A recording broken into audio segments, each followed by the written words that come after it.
Seketika, badannya yang tengah menyandar pada batu langsung siap siaga. Suara itu sangat jelas dan dekat.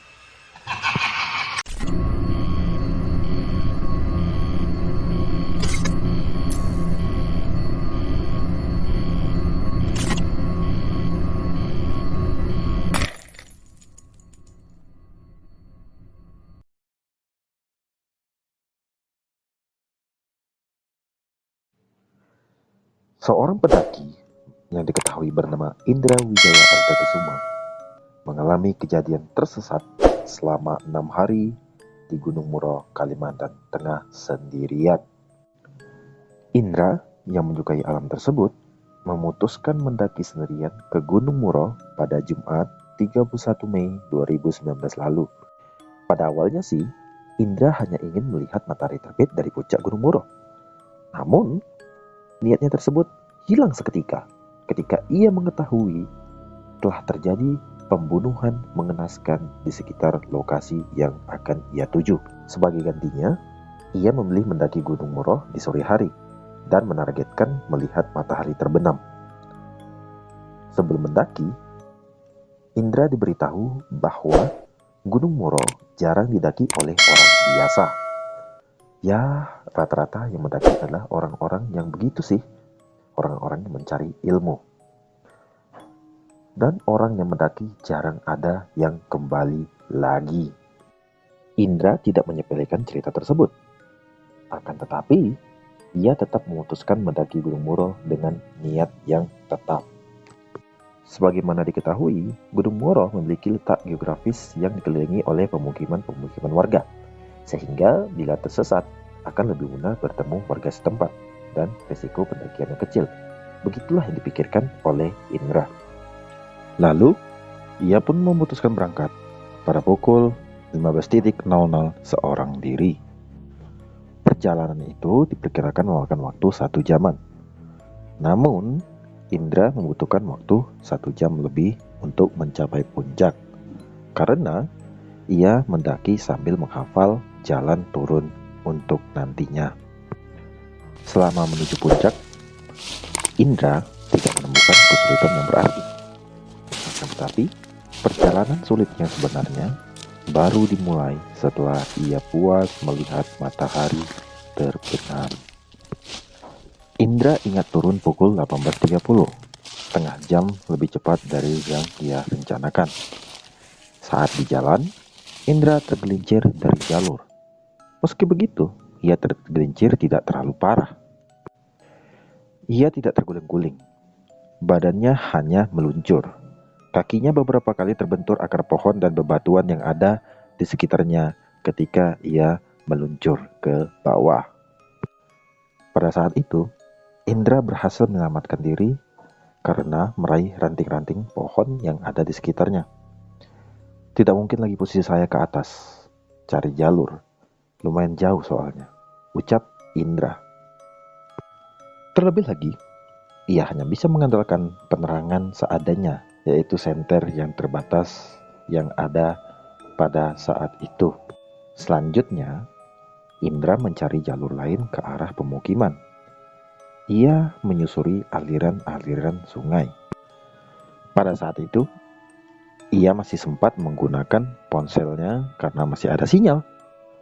Ia sempat menelpon adiknya dan memberitahu kondisinya yang tengah mencari jalan pulang.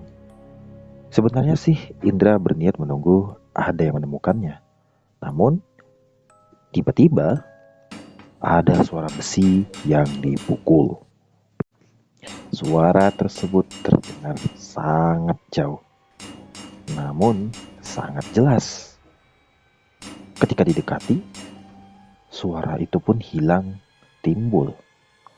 Suara itu hilang ketika Indra berada di sebuah air terjun setinggi dadanya. Nah, di lokasi itulah Indra menyadari dirinya lebih tersesat dan ponselnya sudah tidak mendapatkan sinyal sama sekali. Pada akhirnya, Indra memutuskan untuk istirahat agar pencarian jalan dilakukan keesokan harinya karena terasa sudah kelelahan. Namun, malam tersebut terasa sangat janggal. Indra yang memutuskan untuk tertidur pun di pinggir air terjun mendengar suara tertawa. Seketika, badannya yang tengah menyandar pada batu langsung siap siaga. Suara itu sangat jelas dan dekat. Saya ada dengar suara tertawa. Makin dekat, makin tinggi intonasinya. Suaranya berani saya jamin dekat. Dan saya berani bilang itu bukan suara binatang, katanya. Pada saat itu, posisi Indra dekat dengan sebuah pohon besar yang ada di dekat air terjun.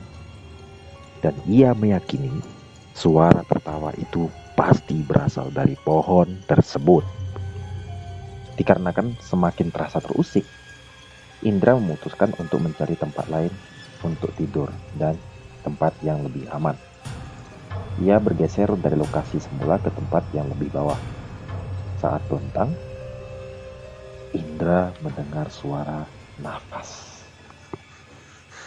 Ia masih berpikir logis bahwa suara tersebut hanya suara angin, sebab sekitarnya terdapat lubang-lubang tanah. Keesokan harinya, Indra kembali melanjutkan perjalanan. Ia mencari jalan pulang.